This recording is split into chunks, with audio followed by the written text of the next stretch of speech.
किसान से ये कहा, जब से इस देश में बीजेपी, इस प्रदेश में बीजेपी की सरकार आई,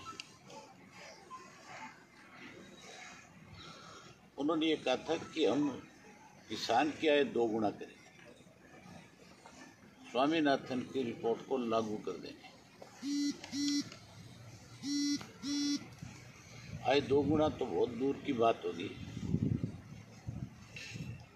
आज के हालात जो है, आज की तारीख में किसान जिन कठिनाइयों से गुजर रहा है, जिन परिस्थितियों में आज किसान है,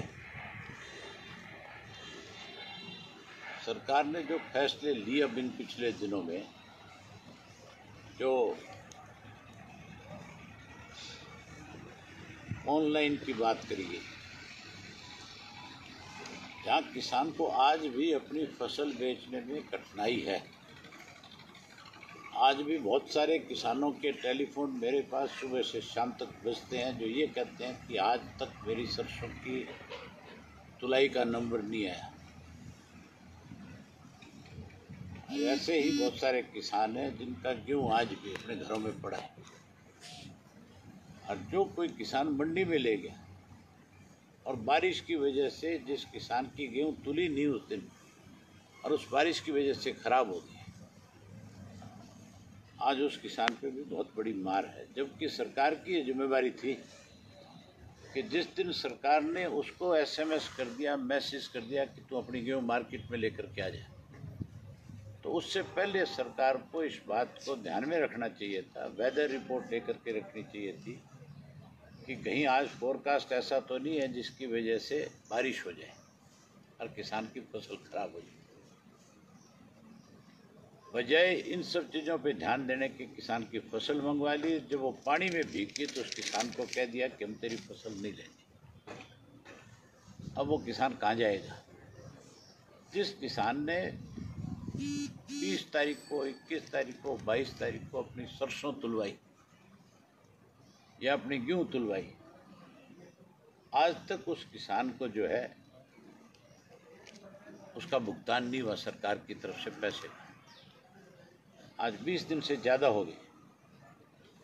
जो पैसा केंद्र की सरकार ने प्रदेश की सरकार को तो भेज दिया भुगतान के लिए, लेकिन वो उसका बैठे बैठे ब्याज खा रहे हैं, कमीशन खा रहे हैं उस पैसे का।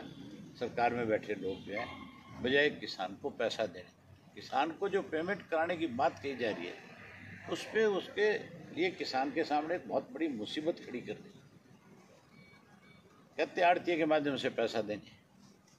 पहले तो आड़ती किसान को इस बात पे लड़ाया कि कोशिश करी आपस में उनके रिश्ते खराब करने की, कि भी हम तेरा धान जो है, तेरा गेहूँ जो है सीधा खरीदेंगे, बजाय आड़ती के। तो आड़ती की किसान की आपस के अंदर जो एक आपस में जो रिश्ता था, उस रिश्ते को खराब करने की कोशिश करी। और अब फिर किसान का आड़ती का रिश्ता बिल्कुल ही खत्म हो जाए, इसके लिए ये कह दिया कि आड़ती के माध्यम से पैसा देंगे। और आड़ती के माध्यम से जो पैसा देंगे, उसमें भी अगर मान लो किसी आड़ती से किसान आज की तारीख में उसकी पेमेंट आने से पहले अगर 50,000 रुपया ले रखा है उसने, तो भी वो ये कहता है कि आप वो 50,000 काट करके नहीं दोगे, आप उससे वो 50,000 वापस जमा करा के फिर उसको पूरा करके दोगे। मतलब किसान को भी परेशान कर दिया रहा है, व्यापारी को भी परेशान कर दिया। अगली बिजाई का समय आ गया। आज किसान को बीज लेने के लिए पैसे चाहिए, डीजल के लिए पैसा चाहिए, आज किसान को उसके लिए कोई खाद और स्प्रे जो आने वाले समय में चाहिए, उसके लिए भी पैसा चाहिए। अब वो कहाँ से लाएगा, कैसे लाएगा, क्या करेगा? मतलब किस तरह से किसान के सामने इस सरकार ने पिछले जब से ये आपका लॉकडाउन हुआ है, उसके बाद कितनी नई नई परेशानियां खड़ी करी है। मुझे लगता है कि ये किसान को इस बात के लिए भी मजबूर करेंगे कि किसान इस लॉकडाउन की परवाह ना करके सरकार के खिलाफ सड़कों पे आए। जिस तरह के हालात इन्होंने पैदा किए, जिस तरह के हालात आज चल रहे हैं, मुझे 100% इस बात को लेकर के अंदेशा है कि किसान इकट्ठा होकर के अपने खेत को छोड़कर सड़क पे आ सकता है। मैं मुख्यमंत्री से बात करूंगा कि आप किसान को तुरंत पैसा रिलीज कराओ। अगर पैसा नहीं रिलीज कराया तो फिर हम इस किसान की जो आज जिस किस्म से दुर्गति करी जा रही है इसको सहन नहीं करें। फिर हम इसके लिए किसान के पास जाएंगे और फिर इस लॉकडाउन की चिंता ना करके फिर इस किसान की लड़ाई हमें लड़नी पड़ेगी। ये तो इस कोरोना से तो कौन कब मरेगा इसका तो कोई पता नहीं है, लेकिन अगर किसान के पास अगली बिजाई करने का पैसा नहीं होगा तो वो मर जाएगा कि नहीं मर जाएगा। इन्होंने तो कोरोना की आड़ के अंदर उसको कैसे बर्बाद किया जाए इसके लिए रोज नई नई स्कीम बनाने का काम किया। इसके लिए आज ही चीफ मिनिस्टर साहब से बात करूंगा और उनसे पूछूंगा कि कितने दिन में आप पेमेंट करोगे। अगर कोई संतुष्टिजनक जवाब नहीं मिला तो फिर सोशल डिस्टेंस का मैं अपनी पार्टी के कार्यकर्ताओं की डिस्ट्रिक्ट वाइज बैठक बुलाऊंगा, हल्के वाइज बैठक बुलाऊंगा और फिर जरूरत पड़ी तो विलेज वाइज अपना टूर शुरू करूंगा, सोशल डिस्टेंस से करूंगा। और फिर किसान के लिए जैसे SYL के लिए लड़े थे इसी तरह इस किसान की को कैसे बचाया जाए इसके लिए भी लड़ना पड़ा तो उस लड़ाई को भी शुरू करूंगा। आज तो गन्ना जो बेचने वाला किसान है उसको भी उसका पूरा पैसा नहीं मिला, वो भी दुखी है। मिल वाला ये बहाने लेकर के शुगर मिल बंद कर दी जाती है कि एक कोरोना का पेशेंट मिल गया। अब एक पेशेंट मिल गया तो इसका मतलब ये थोड़ा ही है कि आप सारे किसान के गन्ने को रोक करके खड़ा कर तो एक बहाना बना लिया कोरोना। अब इस कोरोना के नाम पे ही किसान को आज तक लूटा जा रहा है। सरसों का पैसा नहीं दिया गया, ना इसका गेहूं का पैसा दिया गया, ना मेरी ख्याल अब तक चने की खरीद शुरू हुई। ये कह तो ये रहे थे कि हम चना जो है किसान का सारा सरकार खरीदेगी, अब तक एक दाना नहीं खरीदा। इस सब के लिए एक बारी बात करके देखेंगे, कोई सही संतुष्टिजनक उत्तर मिला तो ठीक है, नहीं मिला तो फिर इसके लिए अगली रूपरेखा सॉफ्टवेयर तैयार करें। ये बड़ी हैरानी की बात नहीं है कि अब इस सरकार से किसान को ये पूछना पड़ेगा कि मैं अपने खेत में कौन सी फसल लगाऊं। पंचायत की ज़मीन जो किसान लेता है उसके दाम 40 से 50-60 हज़ार रुपये एकड़ का देता है। आप कहते हो कि उस ज़मीन में धान नहीं लगाओगे, आप पंचायत की इनकम ख़त्म करना चाहते हो।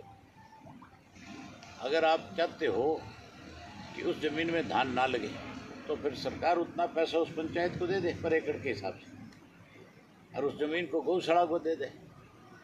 वो अपना हरा पट्टा उसमें करेगी, गौएं चरेंगी। जो गौ माता का ढर्रा रोज़ पीटते हैं हम मान लेंगे कि ये कोई ना कहीं गौओं के तेजी तो हैं। किसान को सरकार उसका पंचायत को पैसा दे दे और ज़मीन गौशाला को दे दे। 7,000 रुपये देने की बात एक पंथ दो काज हो जाएंगे। 7,000 से कैसे काम चलेगा?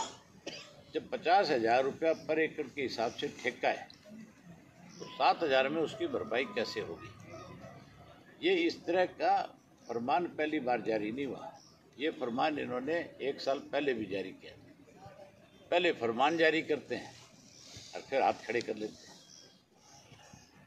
मैंने फिर भी कोशिश करी, मुझे जहाँ से किसी भी किसान ने टेलीफोन किया, चाहे वो आपके इलाहाबाद का था, चाहे वो किसान कोई और दूसरी जगह का था, मुझे तो मान के चलो पूरी स्टेट से लोगों के फ़ोन आए हैं। और मेरे पास जहाँ जहाँ से भी टेलीफोन आया मैंने वहाँ अधिकारियों से बात करी, इनके उच्च अधिकारियों से बात करी और कोशिश करी कि उन लोगों को कहीं को राहत मिले।